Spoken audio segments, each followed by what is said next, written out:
ভাই আমাদের 1 নাম্বার কাজ হচ্ছে অ্যাড ব্যালেন্স সেটআপ দেওয়া। অ্যাড ব্যালেন্স সেটআপ দেওয়ার পরে এরপরে নিচে নেক্সটে ক্লিক করা। এর নিচে নেক্সটে ক্লিক করবেন। এরপরে কাজ হচ্ছে এখানে নাম্বার পাবেন, মাধ্যমের নাম্বার পাবেন, যে কোনো মাধ্যমে আপনি টাকা পাঠাতে পারবেন। যে মাধ্যমে টাকা পাঠাবেন ওই নাম্বারের উপরে একটা ট্যাপ দিবেন, দিয়ে নিচে খেয়াল করেন কোভিড লেখার পরে নাম্বারগুলো কপি হয়ে গেছে। এরপর আপনি কী করবেন, বের হয়ে যাবেন। বের হওয়ার পরে বিকাশে ঢুকবেন।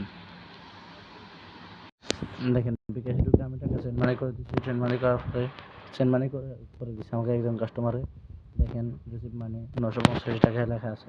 আমি এটা ট্যাপ দিলে দেখবেন নিচে একটু খেয়াল করেন, নিচে ট্রানজাকশন আইডি লেখা আছে। এটার পরে পাশে কপি একটা ঘরের মতন দেওয়া আছে। ঘরের উপর ট্যাপ দিলে নাম্বারটা দেখেন কপি হয়েছে লেখা আছে।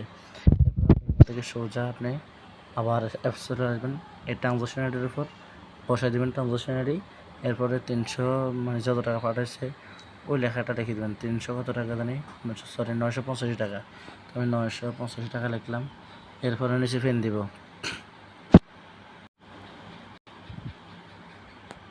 পিন দেওয়া হয়ে গেলে এখানে অ্যাড নাও ক্লিক করলে আপনার টাকা অ্যাড হয়ে যাবে।